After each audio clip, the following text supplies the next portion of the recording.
You come here from Indiana, you come here from Idaho, because you're so proud of your country, you love your country, and then you get murdered. Your son gets murdered, your daughter gets murdered, you get murdered. See the media, you get murdered. Many of you have been mugged in Washington, you just don't want to talk about it.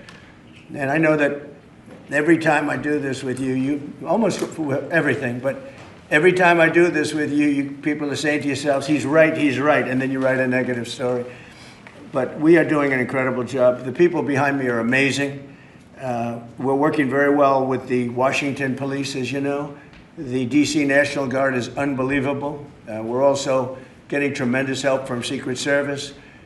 And we are at a point where Washington is booming again. People are pouring in like we haven't seen for years. Nobody wanted to come here. They didn't want to come here and get murdered. I have a friend of mine who is a very successful son. And I said, where is your son going to be this weekend? He said, he's going to Washington with his friends. I said, really? Yeah, he's wanted to do it for 4 years, but he couldn't do it because it was so unsafe. And he's a tough kid, too. It's so unsafe. And he ended up staying 3 nights, going out to restaurants all 3 nights. He said it was so beautiful, so peaceful, because all the criminals are either arrested or they're hiding. And we're finding the ones that are hiding.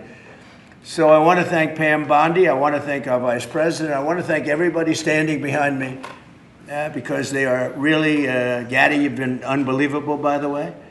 They have done an unbelievable job. They're working 24 hours a day. And Washington, D.C. is now in great shape. I'm going to be working with Clark Construction, which is by far your biggest construction company. And we're going to also beautify Washington. We're going to rip down the broken medians, fix them. We're going to put asphalt on the roads. We're not ripping them apart like these stupid people do. They rip a road down to the dirt, and then they spend 5 years in building the new one, and then it starts settling. You know, the whole thing is so crazy. And they'll spend hundreds of millions of dollars on a road. I'll spend about $2, and it'll look better. So we're going to be replacing medians. We're going to be replacing much of the asphalt in the road, which in the city, which is in bad shape. We have great stripers. We have great contractors, but we have to let them do the thing. The Congress has said that they'll give us whatever money is needed to fix up the Capitol. This is the Capitol. And we're not going to spend a lot. It's going to go fast, and it will be spotless. And we want it spotless for the World Cup and for the Olympics. You saw the World Cup was here the other day.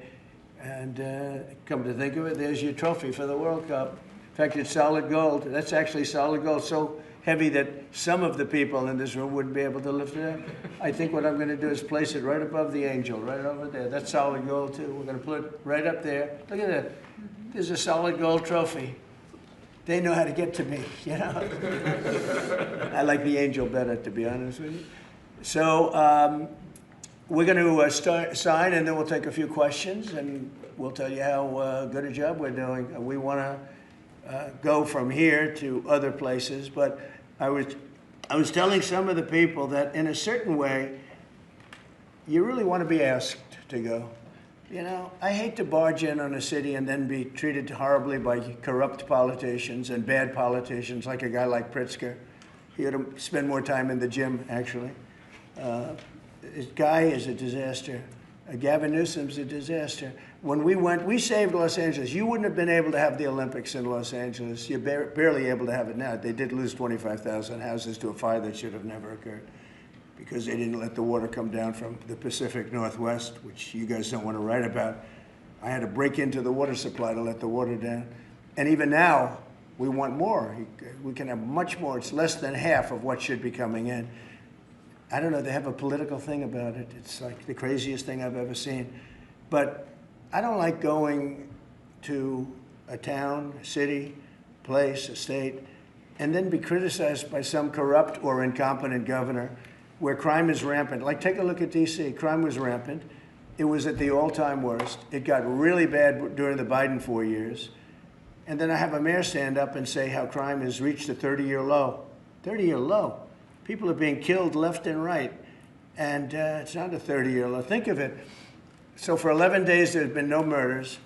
The record goes back years where that's happened. They haven't seen that happen in years. And then people stand up, and instead of thanking us, which they should do, and she's not that bad. She's better than most. But, you know, you have people, I watched in Illinois, Chicago, Illinois is a disaster. I have property there. It's a disaster what's going on in Chicago. And you get Pritzker, he's violating our rights.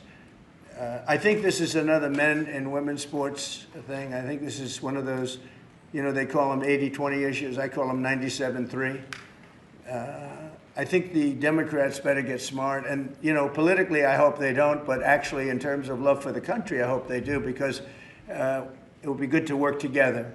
So I'm thinking about, you know, when I have some slob like Pritzker criticizing us before we even go there, I made the statement that next should be Chicago, because as you all know, Chicago is a killing field right now. And they don't acknowledge it. And they say, we don't need him, freedom, freedom. He's a dictator, he's a dictator. A lot of people are saying maybe we like a dictator. I don't like a dictator. I'm not a dictator. I'm a man with great common sense, and I'm a smart person. And when I see what's happening to our cities, and then you send in troops, instead of being praised, they're saying you're trying to take over the republic.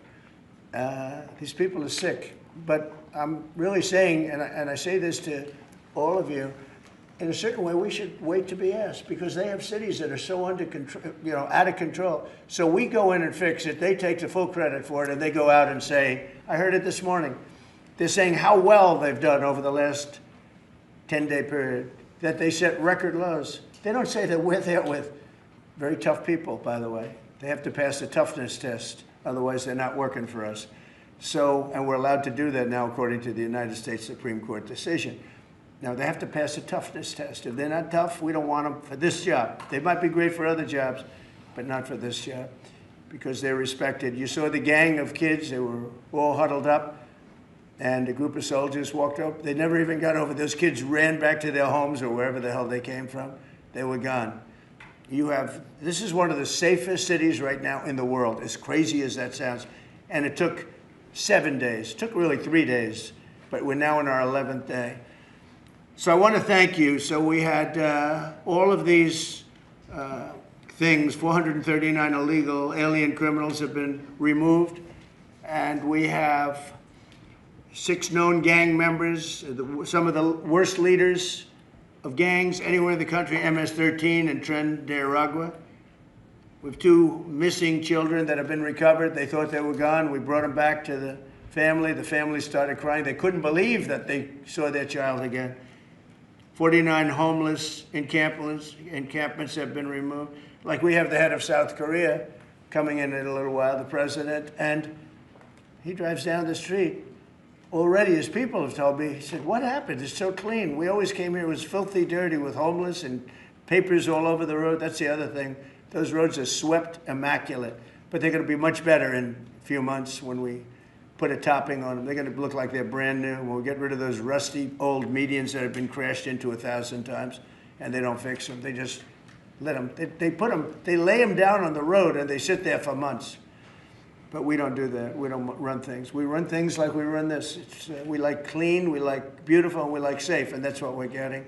So I'll start signing the executive orders. To me, this is a very, very big deal. One of the executive orders has to do with cashless bail. That was when the big crime in this country started. And I can tell you who did it, when, but I don't want to do that because others followed pretty quickly. But that was when it happened. Somebody kills somebody, they go in, don't worry about it, no cash, come back in a couple of months, we'll give you a trial. You never see the person again. And I mean, they kill people and they get out, cashless bail. They thought it was discriminatory to make people put up money because they just killed 3 people lying on a street. Any street all over the country, cashless bail. We're ending it, but we're starting by ending it in DC, and that we have the right to do through federalization. Okay, let's go. Could I ask you to say exactly what this is? Of course. So as you've consistently identified, sir, cashless bail policies are a key driver of the disorder we see on city streets all over America.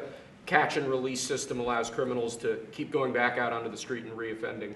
What this executive order does, it charges your attorney general with identifying jurisdictions all over the country that have cashless bail policies, and then it withholds or revokes federal funds and grants that are flowing to those jurisdictions to ensure that we're only supporting the people who have reasonable common sense policies around crime. So what area does it cover?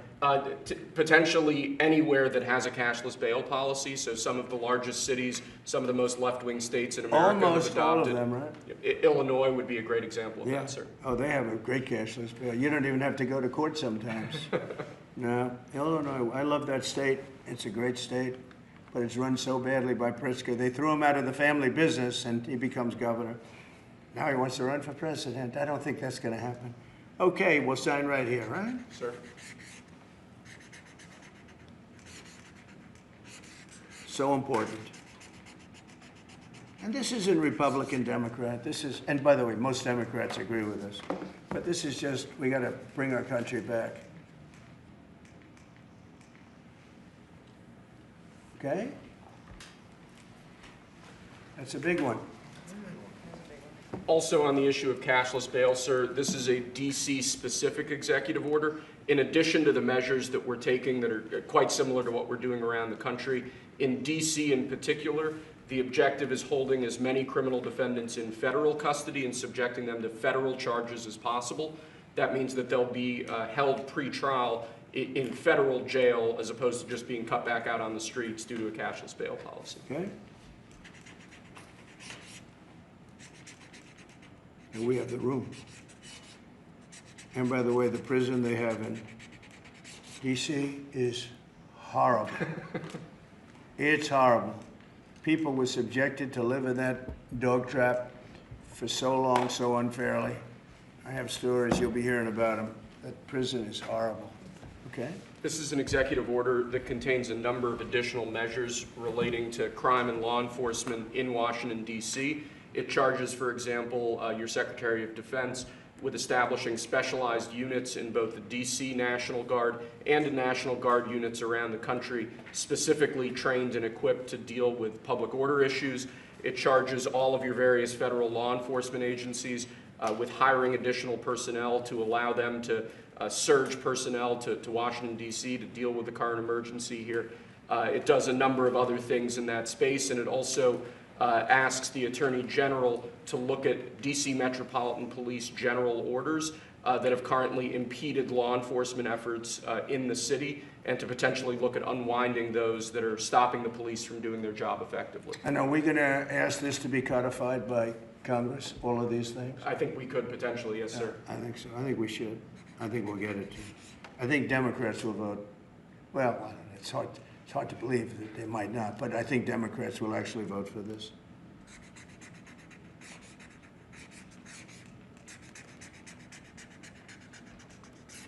There's no auto pen that can do that, right? Look at that, Pam. Is that a good signature? Seriously, is that a good signature? Who can write like that? Nobody. I don't know. That's the other thing. I assume we're looking at the whole auto pen scam. Sir. Because the person that ran it said he spoke to it briefly twice about nothing. That means that all those pardons that he gave to some very bad people, very unpatriotic people, very evil people, it looks to me like those pardons are worthless. Because number one, you shouldn't use an auto pen very specifically. But if you do, it has to be a very good reason. And they have to know that the president wanted it. The president didn't want this. The president didn't know he was alive, okay? He never approved any of this stuff. He wasn't for open borders and all the other things. He was never for open borders. I've known Biden a long time. He was never very sharp, but he was never in favor of open borders and all of the other things he did to destroy our country. Let's go. Lastly, sir, this is an executive order on flag burning. It charges your Attorney General. Would you listen to this? This is very important. Flag burning.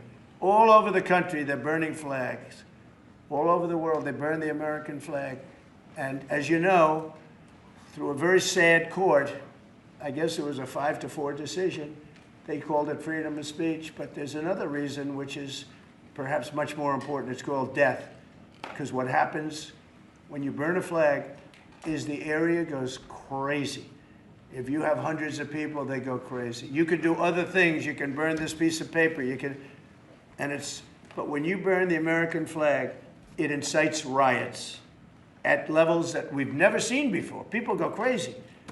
In a way, both ways. There are some that are going crazy for doing it. There are others that are angry about them doing it. Do you want to discuss that? Sure. So what the executive order does, sir, it charges your Department of Justice with investigating instances of flag burning, and then where there's evidence of criminal activity, where prosecution wouldn't fall afoul of the First Amendment, and instructs the Department of Justice to prosecute those who are engaged in these instances of flag burning. And what the penalty is going to be, if you burn a flag, you get 1 year in jail, no early exits, no nothing. You get 1 year in jail. If you burn a flag, you get, and what it does is incite to riot. I hope they use that language, by the way. Did they? Yeah, incitement is incite to riot. And you burn a flag, you get 1 year in jail. You don't get 10 years, you don't get 1 month. You get 1 year in jail, and it goes on your record. And you will see flag burning stopping immediately, just like when I signed the Statute and Monument Act. 10 years in jail if you hurt any of our beautiful monuments. Everybody left town. They were gone. Never had a problem after that. It's pretty amazing. We stopped it. But this is something that's, I don't know, in a certain way, it's equally as important. Some people would say it's more important. Because the people in this country don't want to see our American flag burned and spit on. And by people that are, in many cases, paid agitators. They're paid by the radical left to do it. You talk to these people, they don't even know, half of them don't even know what they're doing. They say, I don't know, they gave me money to do this. I see the same things that you do. They're bad people. They're trying to destroy our nation. That's not working, because I think our nation now is the most respected nation anywhere in the world, by far. You saw that with the European leaders on Friday. You saw that with NATO, where they agreed to go from 2% no pay to 5% fully paid up, trillions of dollars paid, where they respect your president to a level that they jokingly call me the president of Europe. They call me the president of Europe, which is an honor. I like Europe, and I like those people. They're good people. They're great leaders. And we've never had a case where 7 plus really 28, essentially 38 countries were represented here the other day. 38 European countries were represented. European and other countries were represented. And it was a great meeting. But your country is respected again. I say it all the time. 1 year ago, our country was dead. Everybody said it. We had a dead country. We were not going to survive. Now we have the hottest country anywhere in the world. So it's an honor to be involved. And this group has a lot to do with it, right behind me.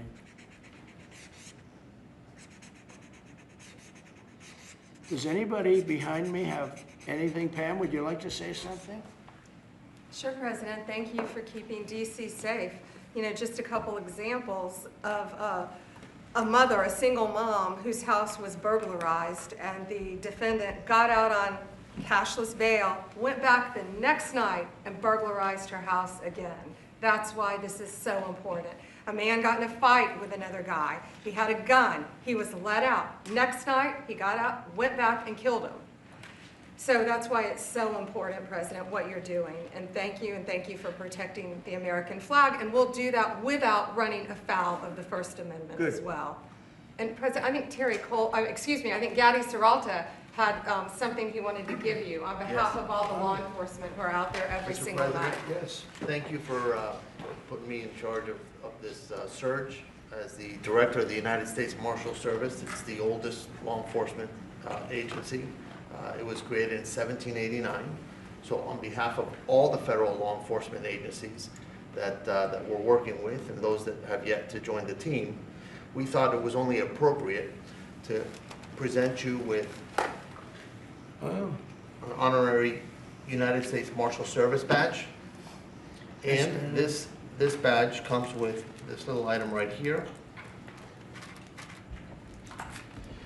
which is a handcuff key, Mr. President, because you continue through your policies and your efforts with your staff to unhandcuff law enforcement officers all over this nation. And I can tell you personally that they thank you for that. Thank you. That's beautiful. You can continue unhandcuffing law enforcement. That's a very great honor. I'll save that and put it someplace up, which is important. Thank you very much, Gary. I appreciate it. Thank you very much. Really nice. Thank you. That's very nice. Thank you. Well, we love those people. They're brave and they love our country, and they don't want to see They don't want to see it. Do you know how many people volunteered for this job? And before I ask the VP to say a few words, because he feels very strongly about it, I think it's very important, Pam, that when we do this, that a state they come and ask us. I mean, I see Pritzker saying, we don't want them. In the meantime, his city is being shot to hell. And they do that politically. And they probably do want it. If we didn't go to Los Angeles, you would literally have had to call off the Olympics. It was so bad. And the sheriff and the law enforcement people, but the sheriff said, and he came out very strongly, he said, if we didn't have these people, we were not able to control it. Now, 4 days later, after we had it totally under control, we did that quickly. He changed his tune a little bit. Well, I think we could have done it, you know. They were dead. If we didn't send in the troops, Los Angeles was dead, the Olympics was gone, the World Cup was gone, everything was gone. We did a great job. And Newsom, we got he's an incompetent governor. But I think people should want us to be there, because otherwise all they'll do is complain as we do our job. So we'll have to think about that, okay? We go in, like in Washington, we go in and the people that are here that have been doing, I don't want to say terrible, because she happens, you know, she's a nice woman, yes. I don't care about if she's nice, you know, I really don't care. I want her to do, I'd rather have her be horrible, but do the job. But we come into Washington and we have the 11 best days they've had here in 2 centuries. I mean, they've never seen anything like it. Let's go 2 decades. In over 20 years, they haven't seen anything like what happened. And now they're out there saying, we don't have crime in Washington. Well, that's true. For 11 days, you don't have crime. But before that, everybody was getting hit and mugged, and you people could not walk to your office without security. That's how unsafe it was. So I think we should really let them have their city, let their city go to hell, and when they come and beg us to help. The only problem is we want to save it for the people, because the people want us there.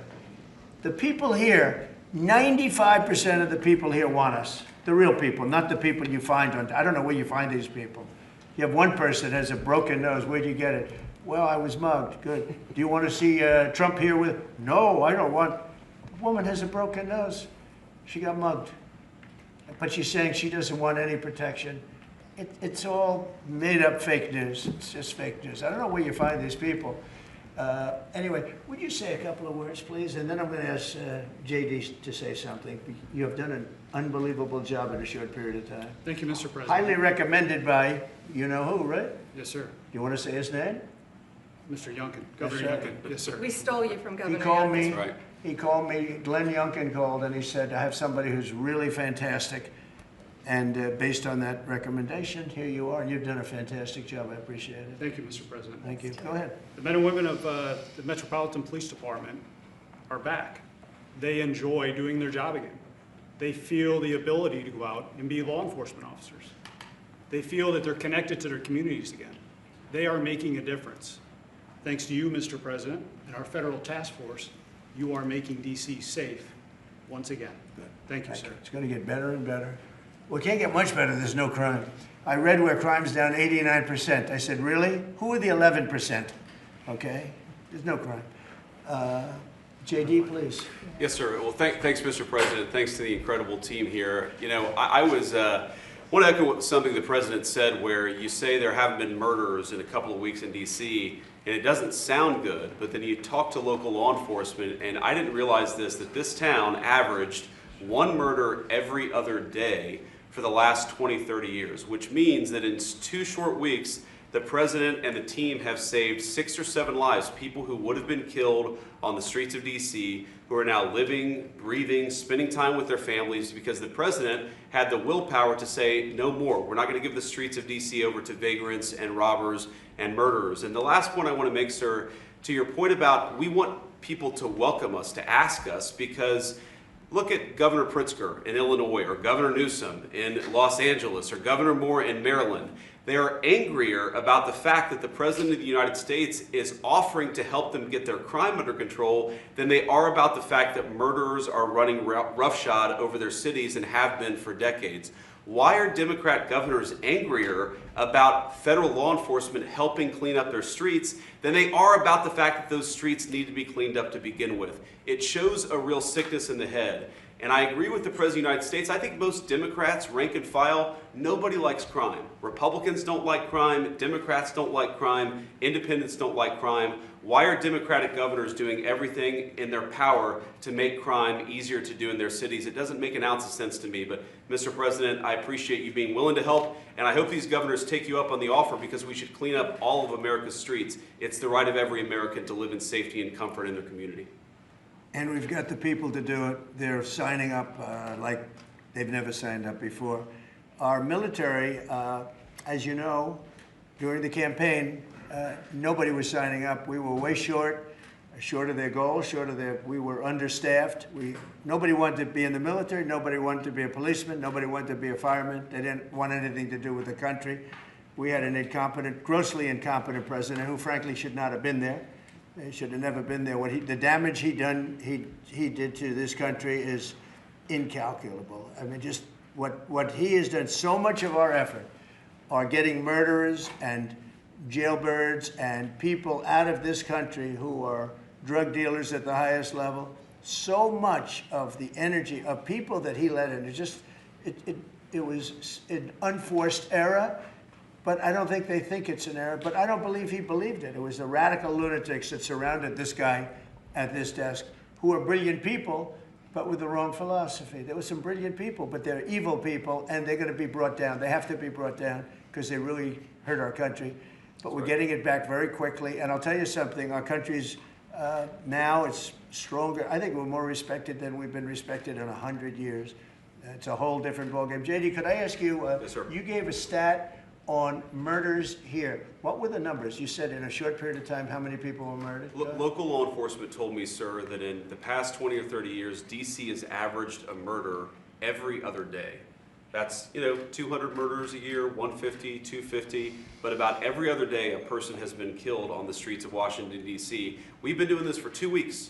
0 people killed. That's real lives saved that the media and, frankly, the entire Democratic Party should be saying, thank you for saving lives, instead of attacking the President of the United States for doing so. You know, when a person, unfortunately, will probably happen at some point, when a person's murdered in D.C., it's going to be the biggest story maybe in history. Right? Yes, sir. Somebody was murdered in D.C. Trump is failing. No, we're not failing. We have a safe city. This is maybe the safest city in America right now. That's how good it is. And it would be nice to be appreciated. These people, eventually, they're going to have to be appreciated for what they're doing. And they're going to have to be appreciated by the officials that are really happy when we go in because they've lost control of their place. Steve Miller, please, say a few words. Thank you, sir. So just to, first of all, follow up on what the Vice President said. No police officer working in the city can remember a time in their lives when there has been no murders. You can work at the police department for 20 years, 30 years, your whole life. We've checked the records. No one can even find a record of being murder-free for as long as we've been murder-free under President Trump's leadership. Additionally, and the President spoke about this before, we've uncovered, in the process of uncovering, a massive scandal in Washington, D.C. with the doctoring of crime stats. And the Department of Justice, under the Attorney General, is leading the effort to uncover this. But when we ultimately share the results, it will stun you. The extent to which, even though D.C. had the worst crime in America, honestly measured, it dramatically understated how bad it was. There's even accusations that murders and homicides were reported as accidents instead of murders. I mean, this is how severe the manipulation of the crime data has been in this city, and it will all be uncovered and it will all be brought to light. I've had a chance to spend some time, as has everyone here, with the police officers in the city. Members of the public are going up to them and thanking them, just overflowing with gratitude, because for the first time in their lives, they can use the parks, they can walk on the streets. You have people who can walk freely at night without having to worry about being robbed or mugged. They're wearing their watches again.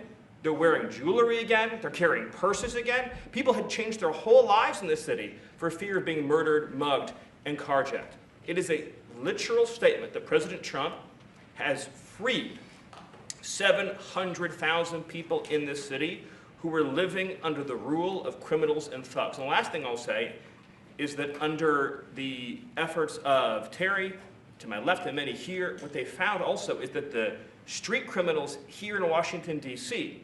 were doing business directly with the transnational criminal cartels, the foreign terrorist organizations. So not only was the city being run by these criminal thugs, but they were working with some of the most dangerous terrorist organizations on the planet to traffic weapons and drugs into this city. And what we are uncovering every day is shocking to us, and we look forward to sharing all the results with you. But President Trump, your leadership has uncovered some of the great public safety scandals of our life, and now because of you, people are safe and free for the first time ever in this city. Thank you very much, Steve. You know, in Los Angeles, Beverly Hills is, you know, a great place. I have a house there. I had a house there. I used to stay a lot of time, spend a lot of time there. And a great place. You know that I have friends, they leave their trunk open for their car because they don't want, they know they're going to be vandalized. They don't want the trunk ripped off in order for them to steal what's in the back. They leave the doors open so when they go in to steal the radio or whatever they take, that they don't rip off the door. They leave the doors totally open so the criminals, when they go and open the door, they don't have to break the windows and kill the car in order to steal whatever it is in the car that they're looking for. And that's at a level that nobody's ever seen before. Nobody lives like that. I have another friend, he has a garage, and in order to save his garage door, he leaves it open so that people can just walk into his garage, take whatever they want, and leave. But all the cars are, so many cars, I've been told this by many people, stars, big people, they leave their doors open so the doors aren't destroyed by these criminals. All over Los Angeles this is taking place. And you know that, I mean, you've heard that. Christy, could you say a few words? Sure. Well, Mr. President, I think one of the most impactful statistics that you used today was of the 1,000 arrests that have happened already so far, 439 of them were illegal criminals, which means they never should have been in this country to begin with.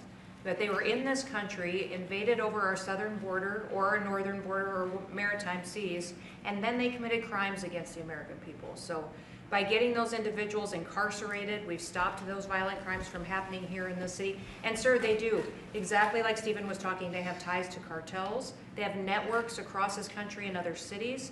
So by what you're doing here is going to have a ripple effect in Miami, in Chicago, in other cities, because you're grabbing those networks and giving us information and targeting information to go and get more criminals across this country. So thank you for the work that you're doing.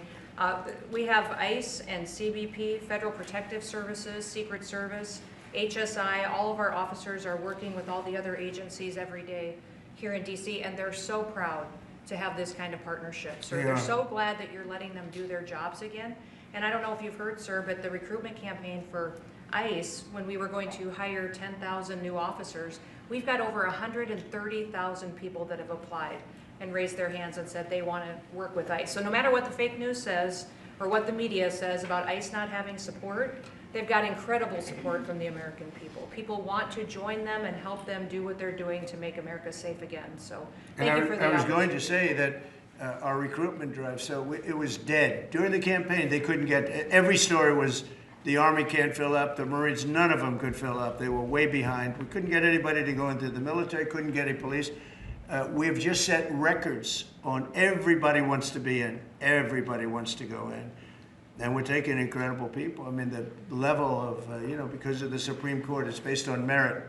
It's all based on merit now. It's not based on anything else. You got to, if you need strong people, you have to get strong people. It's all based on merit. But we're setting records in the Army, Navy, Air Force, Marines, the Coast Guard. One of my favorites, because I happen to have created it, Space Force. We're very proud of Space Force. It's amazing what it's doing. We're leading in space now. China was killing us. Russia was beating us.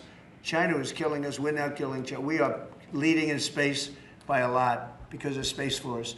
So we're very proud. But everybody wants to go in. We went from not, and you know how bad that is for the spirit when every story that you were writing a year ago was that nobody wants to go into the military anymore. And if you're in the military, you know how deflating that is? You go and be a family. Nobody wants a job that you have. Well, now it's the opposite. Everybody wants to be there. And that includes police and fire and everything else. You're doing a good job. Thank you, sir. You stopping a lot of wars? just the presidents we're stopping. We've stopped 7 wars. And really, the number is actually 10. We're not including a couple, and we're not including in there what we did with Iran, stopping their nuclear play. They would have had, within a month or two, they would have had a nice big nuclear weapon to use. That's not going to happen. That won't happen. Pete, go ahead, please. Yes, sir. Well, Mr. President, thank you very much for your leadership, and the Defense Department is proud to be a part of this task force. Just like we have been down at the southwest border, where crossings are at 0, we've got national defense areas where we're working with Border Patrol to secure the southern border for the American people. Just like Los Angeles, where ICE officers deserve to do their job without being attacked, we're really proud to be a part of defending the nation's capital and ensuring it is safe and beautiful and working with law enforcement. And Mr. President, let me tell you, the morale of the troops, getting out there talking to them, they love this mission. They're grateful to be doing it, whether they're DC National Guard or other state National Guards. And at your direction as well, sir, it's just common sense to make sure they're armed as well. And so we're rolling out ensuring they're armed, capable of defending themselves and others if need be, supporting law enforcement, and we're proud to be there, sir. Well, look at the mission you just accomplished with Iran. 36 hours back and forth, flawless. Every bomb hit its target. They went right down those chutes, dark at night, no moon, no nothing. Every target, every bomb went right down. They have a chute that goes right down deep into the mountain. And they shouldn't have put ventilation in, I can tell you, because we use that for our advantage. But what they did, and we had the pilots and even the people that took care of the planes, we had a whole group of people at the White House a couple of weeks ago. And you know, I didn't realize this, but they said, we've been looking at their predecessors, and then these were the pilots. They said, we gave them beautiful medals. And I'll show you the medal. Gave them a medal just like this. See? Just like that. They were so happy. Gave a lot of them out for that. It was an incredible job. You know, we had 52 tankers, people don't realize, so that they could refuel. We had many fighter jets, F-22s, F-35s, we had many. It was an amazing operation. It was flawless. Compare that to the operation when they went in with the helicopters crashing and everyone running around the desert, and the prisoners being taken, and that was Jimmy Carter, and what a horrible thing.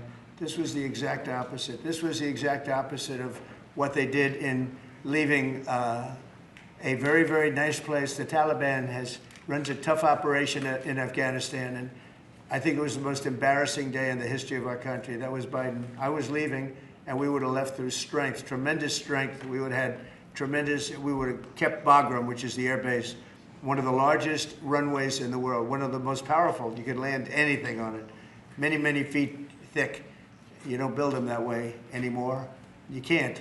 But we left it, and now China's occupying that air base. This was the most incompetent administration in history, the Biden administration. And you're just lucky that they lost, because if they won, you wouldn't have a country anymore. And so, Pete, you started up by saying the Department of Defense. And somehow it didn't sound good to me. You know, it didn't sound good. Defense, what are we defense? Why are we defense? So it used to be called the Department of War. And it had a stronger sound. And as you know, we won World War I, we won World War II, we won everything. Now we have a Department of Defense. We're defenders. I don't know. If you people want to, standing behind me, if you take a little vote, if you want to change it back to what it was when we used to win wars all the time, that's okay with me. All right? That's coming soon, sir. You let me know if you want to do it. I think Department of War. It just sounded bad. He said, sir, on behalf of the Department of Defense. Defense? I don't want to be defense only. We want defense, but we want offense too, if that's okay. So you'll make a decision. But you know, as Department of War, we won everything. We won everything. And I think we're going to have to go back to that. In the meantime, I've stopped all of these wars. I've stopped them. A big one would have been India and Pakistan. But we stopped them all. We stopped 3 wars. Go to Africa. They like to say, oh, you know, I love black people. And I did great with the vote with the black people. But they say, he's a racist, he's a racist. I said, really? For 35 years, a war raged between Rwanda and the Republic of the Congo. And it was a vicious war. 9 million people were killed with machetes, largely. Hatchets, machetes. That went on for more than 30 years, but 34, 35 years. And I stopped it. In fact, the presidents are coming in a week or two to sign we have the foreign ministers, it's all signed, the war stopped. But I got it stopped and saved a lot of lives. The Congo, It's deep into deepest, darkest Africa. I got that war stopped. Nobody else could have done that.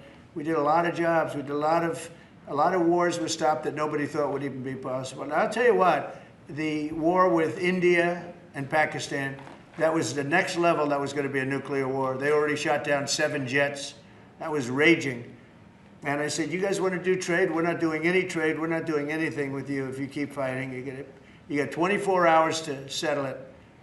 They said, well, there's no more war going. And I used that on numerous occasions. Trade, I used I used whatever you had to use. But we got 7 of them stopped. And the one I thought would be easiest, frankly, was going to be Russia and Ukraine. But that turns out to be some big personality conflicts. It's one of those things. But we're going to get that stopped eventually. We're going to get that stopped too. 7,000 soldiers died last week. Think of that, 7,000. I usually say 5,000, but 7,221 soldiers died last week in the fight between Ukraine and Russia. And they're not our soldiers, but they're souls. They're living souls, and they leave their homes, and they wave to their parents, and their parents are so proud as they leave in a beautiful uniform, and a week later they get their head blown off by a drone. New form of military. It's a whole new form of fighting. So I would just like to thank the people that are behind me. Thank you very much. You've done a fantastic job. I appreciate it very much. We're doing a real job, and I'm so proud of DC. I passed it 2 days ago, and all the garbage is off the streets. It's terrible. I came in a month and a half ago. I'm driving down, and I see garbage all over the place. The streets were a pigsty, like I won't use the city's names, but you know what I'm talking about. There are plenty of them outside of this country and inside of this country. Baltimore is a horrible, horrible deathbed. It's a deathbed. I know Governor Moore said, oh, he wants to take a walk with me. He meant it in a derogatory tone. I said, no, I'm the President of the United States. Clean up your crime and I'll walk with you. But it's tremendous crime. But he was trying to be derogatory. He doesn't have what it takes. But he's trying to be derogatory. And I met him at the Army-Navy game. They said, oh, there's Governor Moore. He'd love to see you. He came over to me. He hugged me, shook my hand. You were there. He said, sir, you're the greatest president of my lifetime. I said, well, it's really nice that you say that. I'd love you to say it publicly, but I don't think you can do that, so it's okay. But no, sir, you're doing a fantastic job. I want to just shake your hand. Thank you very much, Governor. That was that. And then every time I see him on television, he's knocking the hell out of me. So, but that's all right. That's called politics. But Governor Moore's he's doing a bad job. Newsom's doing a bad job. All of their potential candidates are doing a bad job. I can't imagine Pritzker being even a candidate, but somebody said he is. He can't do the work, can't do the job. He's not temperamentally suited. So I just want to thank you all for being here. Do you have some questions? Mr. President, is the Pentagon, and maybe the Secretary of Defense can weigh into, is the Pentagon preparing for military deployment to Chicago? And with what you said there, are you waiting for the governor We're ready there? to go anywhere. We have want him to call you, a full complement of great human beings. We're full. You know, our military is full. We were way empty 1 year ago. Now we're full. So we can go anywhere on less than 24 hours notice. Are you waiting for the governor? And we're doing a lot to interdict to stop drugs from coming in too. We have ships out on sea. You know, we have nobody coming through our border anymore. Nobody. Doesn't that feel good to know that you don't have prisoners coming in and, you know, killers, murderers? We had 11,888 murderers come in, led in by the Biden administration. Many of them have been captured, but we still have a couple of thousand that are out there. Some of them, 50% of them killed more than one person, okay? But a lot of them have been captured. What they've done to our country, these people that circle this moron that we had behind this desk, what they've done to our country is unthinkable. It's unthinkable. I mean, if you think so much of our time is devoted to correcting a problem that all they had to do is say, close the borders. Remember when he said, well, I have no power to close the border. I have to go back and get an act from Congress. I didn't get an act from Congress. I came in, I said, close the borders. And Tom Homan, who's not here, has been fantastic, Christy, right? Yes. Tom Homan is great. He's a fantastic man. and respected by everybody. But I said, Tom, close the borders. Christie, close the borders. The borders were closed. We didn't go to Congress and get permission. We just closed the borders. And in the last 3 months, hard to believe this one too, in the last 3 months, we've had 0 people come into our country illegally through the southern border. Nobody would have said that's possible. Yeah, please. Thank you, Mr. President. Today, MS-13 gangbanger and human trafficker Kilmar Abrego Garcia turned himself into ICE in Baltimore. Do you have any comment on this? And why are the Democrats so emotionally attached to this man who beats his wife and is part of a terrorist organization? Because they think he's going to be good for votes, and I think he's very bad for votes. These people are deranged. He's not good for votes. He beat the hell out of his wife. His wife is afraid to even talk about him. She's been mauled by this animal. And, you know, through a system of liberal courts, you know, he's doing things. But, no, we have that under control. And Pam has got that very much under control. Do you want to comment on it, Pam? No, we've got him under control. He will no longer terrorize our country. He's currently charged with human smuggling, including children. The guy needs to be in prison. He doesn't need to be on the streets like all these liberals want him to be. And as part of this operation here in DC, we've also taken off MS-13 members. We've taken, I think just last night, we got a TDA guy off our streets right here, right around from where we all work. Another TDA member gone because of this project. So we're going to keep America safe from all of these foreign terrorist organizations, including Abrego Garcia. Okay. Mr. President, If we could get your reaction, sir. The Israelis bombed a hospital in Gaza that killed 20 people, including 5 journalists. when did this happen? This happened overnight, today. I didn't know that. No. Any reaction to this? Are you Well, going I'm to not talk happy to the Prime about it. Minister? I don't want to see it. At the same time, we have to end that whole nightmare. I'm the one that got the hostages out. I got them out, all of them. Steve Witkoff has been amazing. He's done a great job. But I'm the one that got them all out through my people and through me. And now we're left with probably a little bit less than 20, because I think 1 or 2 are gone. And I said a long time ago, I'm going to get them out, but when we get down to that final 10 or 20, these people aren't going to release them because they're dead after they release them. So it's a nasty situation, very nasty, horrible thing.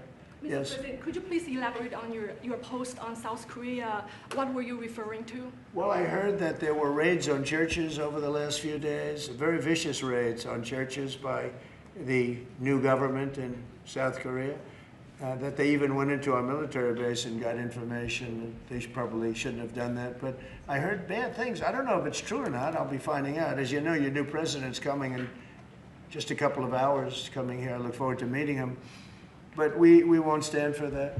We just won't stand for that. Sorry, Yes. Mr. Are you President, prepared to order National Guard troops, though, into American cities if those governors don't request the federal deployment? I am, but I also think that, look, Chicago, everybody knows how bad it is. Everybody standing there knows. We know. You don't have to be doing any studies.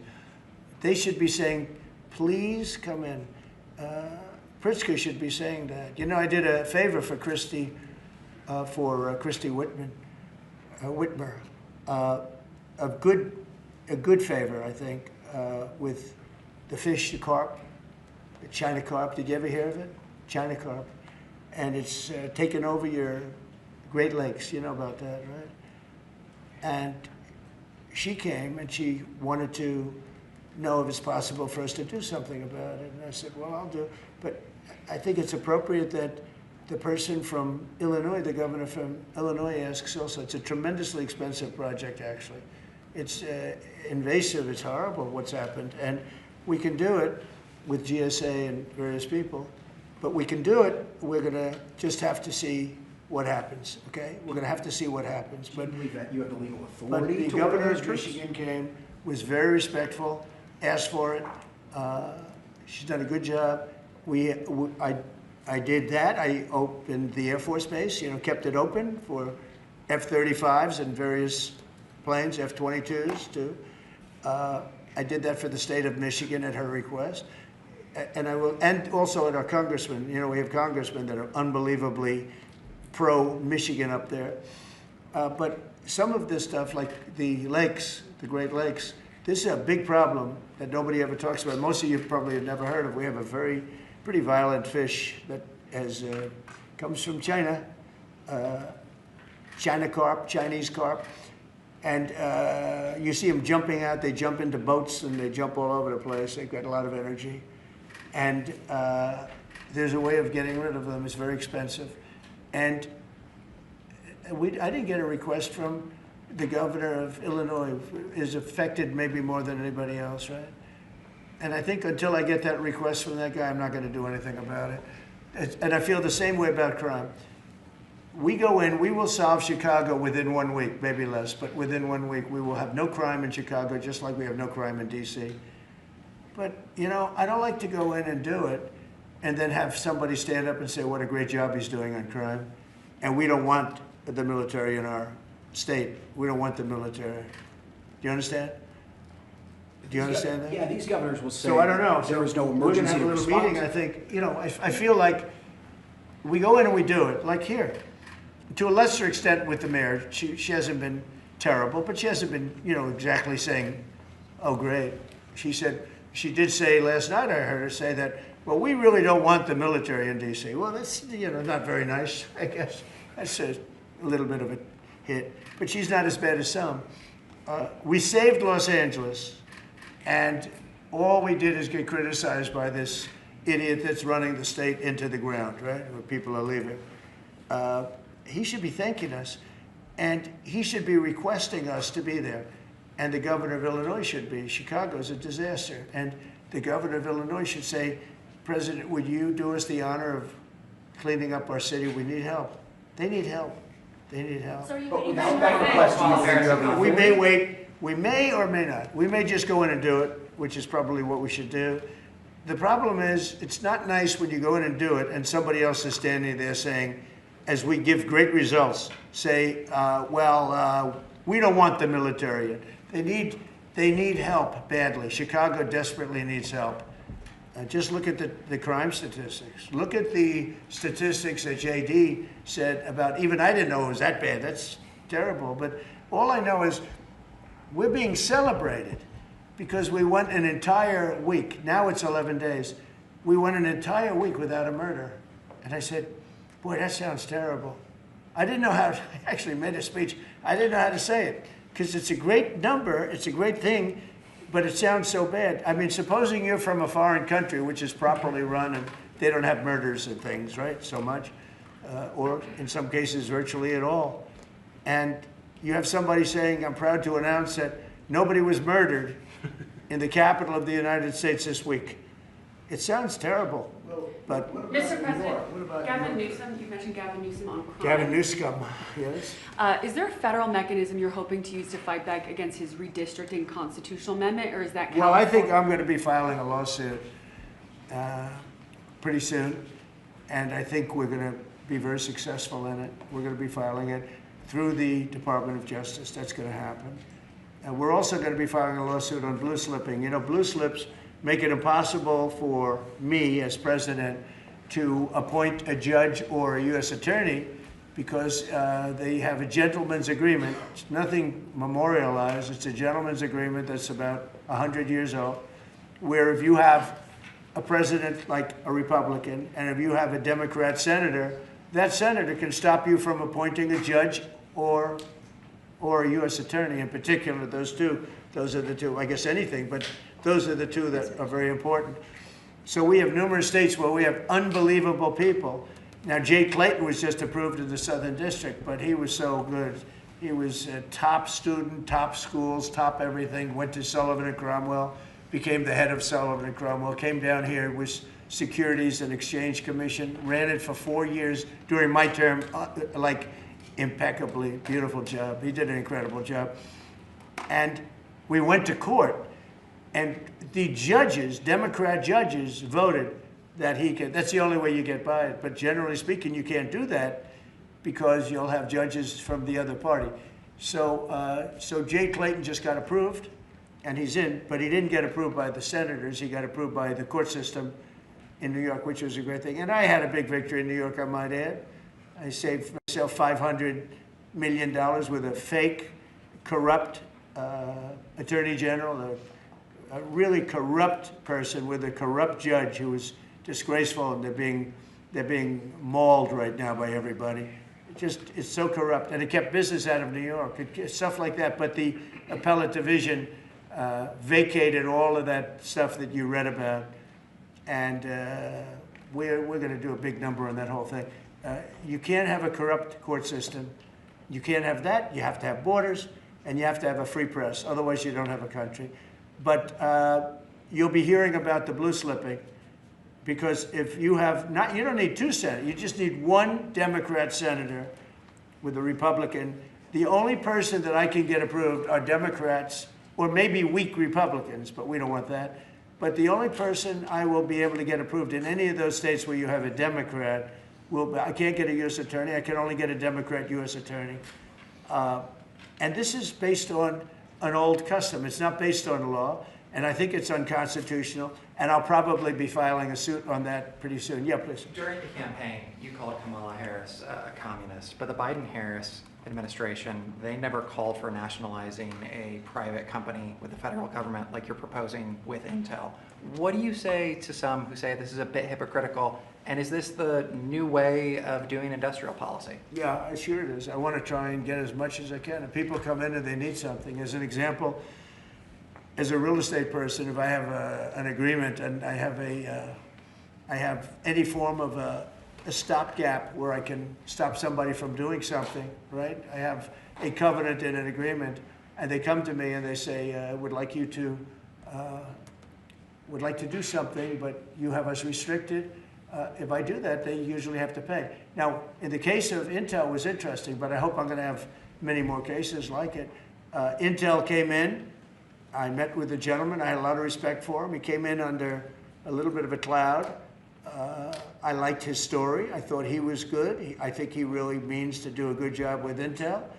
I said, I'd like to ask whether or not you'd give the United, because the story, a lot of people said I invested in Intel. I didn't invest, but I invest my heart in it and my soul because I want the country to be strong. But I said, I'd like you to give 10% of Intel to the United States of America. Not to me, to the United States of America. And I said, if you have them as a partner, you have the United States as a partner, I think that would be a very good thing for Intel. And he thought about it, a little bit different, and he said, I like that idea very much. We have a deal. And I just made $10 billion or $11 billion for the United States of America. And yeah, there will be other cases. If I have that opportunity again, I would do that. And then, you do have stupid people say, oh, that's a shame. It's not a shame.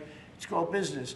If somebody's willing to give you 10% of a company and you're not paying for it, and I will tell you, with a company like Intel, as you know, it's had difficulty. I want them to do well. I want them to do well anyway, but I want them to do well in particular now. But isn't public ownership of a private company a new way of doing business in the business of the United States? Isn't that what you were sort of rejecting? So are tariffs. So as you know, the stock market went up almost 1,000 points on Friday. And it went up not because of this very, I think, terrible, hello, who's that? Who is that back there? All right, get out of the room. It went up because of something much different. It went up because it was announced, CBO announced the numbers, and as you know, they gave no credit to tariffs. They said they made a mistake, that the trade deficit will be reduced because of Trump's tariffs, will be reduced by $4 trillion, right? Is that what they said, right? They said $4 trillion, and the market went up like a rocket ship because the tariffs are good. Well, tariffs aren't that usual. If the 7 wars I stopped, 4 of them were because of the fact that I had tariffs and trade. And I was able to say, well, if you do this, if you go fight and if you want to kill everybody, that's okay. But I'm going to charge you each 100% tariff when you trade with us. You know what? They all gave up. I stopped 7 wars. Numerous of them was because of tariffs. So, you never knew the word tariff. It didn't exist really, essentially, in this country until actually in the 1870s up till 1913 it existed. And we were the richest country. We were richer then, proportionately, than at any time in the history of our country. And then stupidly in 1913, they said, let's go to the income tax way of life. Let the people pay instead of foreign countries. No, we're taking in trillions of dollars in tariffs, and we're stopping wars because of tariffs. So that's not so normal either. But you know what? Other countries did it to us, and now we're doing it to other countries. You ruled out boots on the ground in Ukraine, but how would air support as part of a security guarantee be any different? Those U.S. Well, you airmen... really went from one question to the next. You go from one. I expected him to at least challenge me a little bit. Now we're talking about boots on the ground. But U.S. air assets over the skies of Ukraine as part of a security guarantee, wouldn't those U.S. airmen also be Well, in you danger? don't know what security guarantee is because we haven't even discussed the specifics of it. And we'll see. Number one, Europe is going to give them significant security guarantees, and they should because they're right there. But we'll be involved from the standpoint of backup. We're going to help them. And I think if we get a deal, and I think we will, but if we get a deal, you're not going to, I don't believe you're going to have much of a problem. But we'll back it up because I want to stop seeing people being killed. You know, when Biden was here, he gave $350 billion. You know this from covering business. $350 billion to Ukraine. I said that Zelensky's the greatest salesman I think I've ever met, better than P.T. Barnum, because he'd come to the country, he'd walk out with $50 billion every time. He actually came here once, he walked out with $100 billion. We're up to $350 billion. I got $1 trillion worth of rare earth that we have from the country because I felt badly for our taxpayer. But I did something else at the NATO meeting. They are wealthy countries, but they weren't paying. And we don't pay any money to Ukraine anymore. Do you know that? In fact, it's the opposite. They request through NATO, we deal with NATO. We don't deal really with Ukraine. NATO requests missiles. They want Patriots. They want missiles. We give the missiles to NATO. NATO pays us in full and does what they want. I mean, I think they give them mostly to, they can do other things with them too because we're dealing with NATO. We pay no money to Ukraine. We gave $350 billion to Ukraine. You know, if we didn't give that kind of money, and I was the one that gave the javelins, if you remember. I gave the javelins. They were very effective. They say Obama gave sheets and Trump gave javelins. They were very effective with those tanks right at the beginning. But you would have never had a war if I were president. You would have never had a war. Just to finish, we spend no money on Ukraine anymore. We were getting fleeced by a president that didn't know what he was doing. To be honest, I don't blame Ukraine. I mean, if they come and ask for $100 billion, then they get it. But we were in for $350 billion. Now, we make money. I don't want to make money on Ukraine. I want the war to end because I want to save all those lives. I want to just save. But just so you understand, we're no longer losing money on that thing. We were losing money hand over fist. And now we don't lose any money. Now we sell weapons to NATO. Because NATO agreed, because of me, to go to 5%. They had 2% and didn't pay. Now they have 5% and they're all paid up. So they have trillions of dollars and they give us that money. But I really want the war to end, and we're going to get it ended. Mr. President, it's been 1 week since the historic summit here with Ukrainian President Zelensky. European leaders all met here with you at the White House. You said you wanted to get this done bilateral as soon as possible. Have you spoken to Putin since last Monday? Yeah, I have. What is your conversation? Or can you share? Every conversation I have with him is a good conversation, and then unfortunately a bomb is loaded up into Kiev or someplace, and then I get very angry about it. I think we're going to get the war done. It's tough. I thought that would be, of the 7 that I settled, I thought that would be the easiest of the group. See, you never know what's going to happen. You know, war, strange things happen in war. The fact that he went to Alaska, our country, I think was a big statement that he wants to get it done. That was not easy for him to go to Alaska, you know, for him to come here. But the fact that he showed up on a very successful day, it was a very successful day for other things. Because, you know, we're also talking about missiles, nuclear. We're talking about a lot of different things. We're talking about limiting nuclear weapons. We'll get China into that. We have the most.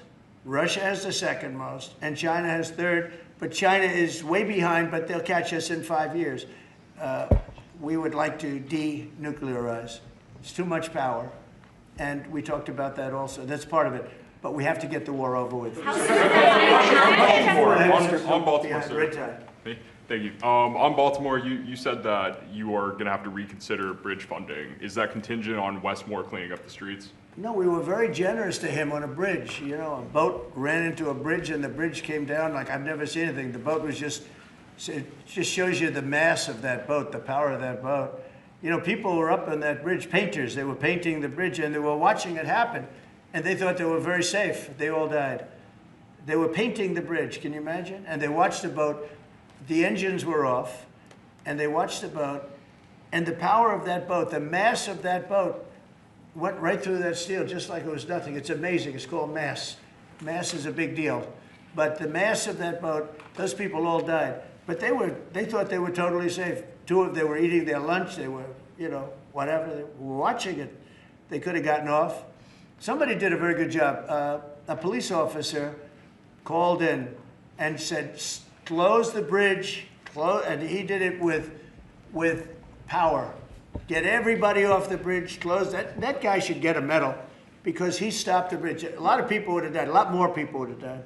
The ones that died were the workers on the bridge. And they were just, they thought there was no danger because, you know, it's a big steel bridge. And it came down like toothpicks. It was incredible to watch that. It was just, and they died, they all died. But that police officer, again, the police do a great job. The police officer did an amazing job. And I heard the tapes. He would say, get everybody off. Most people wouldn't have said that. You know, when you see a thing like that, you assume it's going to, you know, tap the bridge and it's going to be rebuffed. The thing just came down. I've never seen anything like it. So he did a good job. In fact, I think we should get him in for a medal. The man that gave the warning, I listened to him. Everybody get off, screaming. Everybody off. He had the sense to realize that this could be a catastrophe as opposed to a ship that, because the engines weren't working, it was just floating. It's an amazing thing that a thing floating like that with no power just knocked it right down like it was nothing. So Let's do that. Let's give him a medal. I've been thinking about it. Mr. President, do you plan to investigate Chris Christie? Say it what? Do you plan to investigate Chris Christie? Look, Chris is a slob. Everybody knows it. I know Chris better than anybody in the room. I always felt he was guilty. But what he did is he took the George Washington Bridge, which is very serious. He closed down the George Washington Bridge. And you had medical people, you had ambulances caught up. This thing was closed down. And obviously he knew about it. But he blamed the young lady that worked for him and another person, and they got into a lot of trouble. She ultimately was, I don't know, exonerated, but she got out of it a little bit. But she went through hell. She was a young mother, nice person. I knew her a little bit. And another man went to jail, and Chris got off. And so when I listen to Chris speak his hate, I say, oh, what about the George Washington Bridge? You know, tell me about the George Washington Bridge.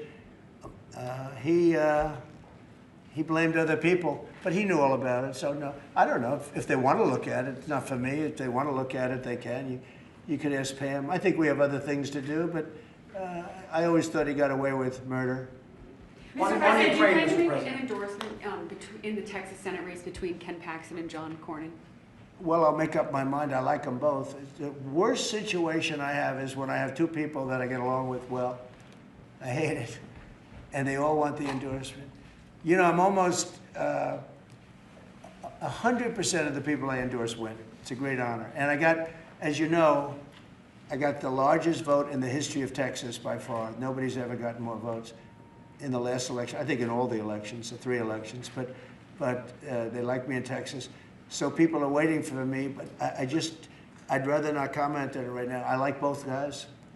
They're both friends of mine, and they're both good and very different.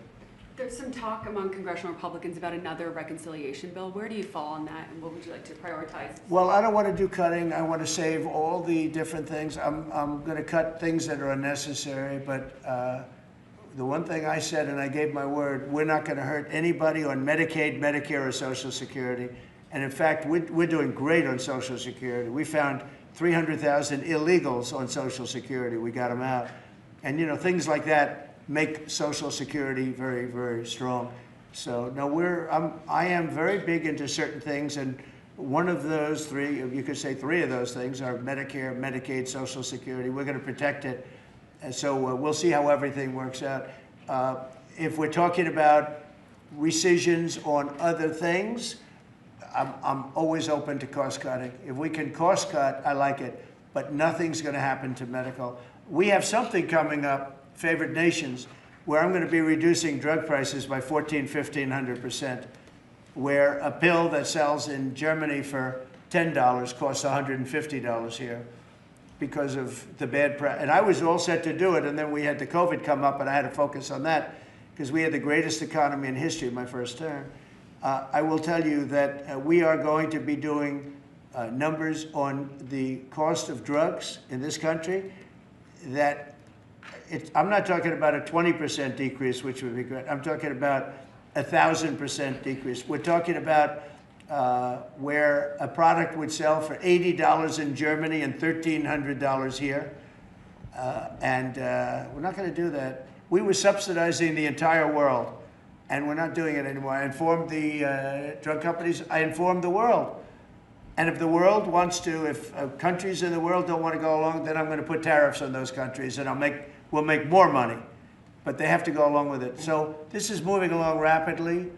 Dr. Oz is in charge, Bobby's group, and they're doing very well. And we're getting great cooperation from the drug, because the drug companies know it's unfair. You know, for years they'd say, well, we had to do research, and we had to do. I said, I don't care. You had to do research for these other countries also. They are ready to go, and I'm ready to go. And you know, if I pull that off, there's no way a Republican will lose an election. There's no way. All right, one more question. Steve. On Ukraine, Mr. President. Steve. Back to Ukraine. What's this guy? He's the nicest guy I know, and he asks the most vicious questions. Why do you think President Putin is so reluctant to meet with President Zelensky? Because he doesn't like him. He doesn't like him. You know, they don't like. I have people I don't like. I don't like to meet with them. Sometimes I do like to meet with people I don't like. So how do you get them together? They don't like. No, they don't like each other really. And if we had a real president instead of a guy that got in there with a fraudulent election, if we had a real president, that war would have never happened. Putin actually said, he said, if Trump were president, it wouldn't have happened. Happened for a lot of reasons. Happened because of Afghanistan. When he saw how incompetent Milley was and all these guys were, I think he said, wow, this might be it. Because it was the apple of his eye. It would have never happened if I were president.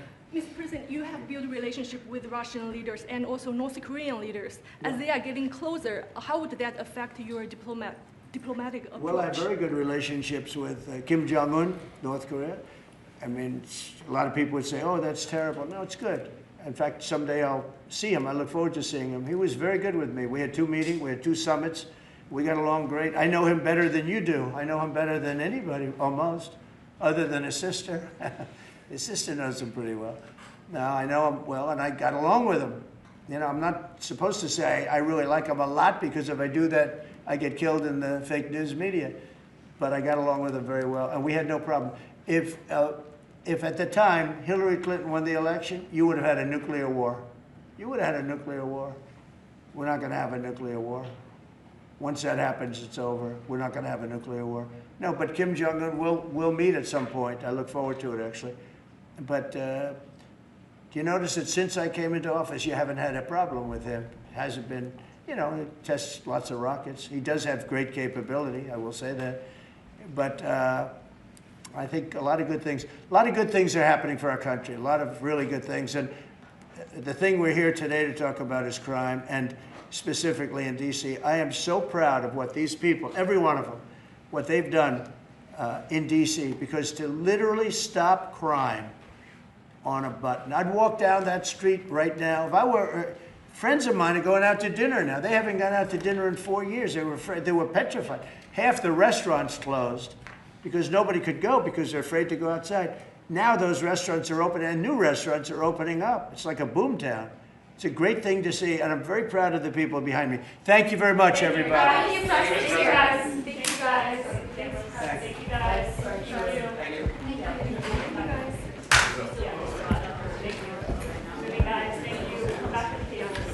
Yeah, we'll come back for cables if you guys just want to take cameras. Back for the cables.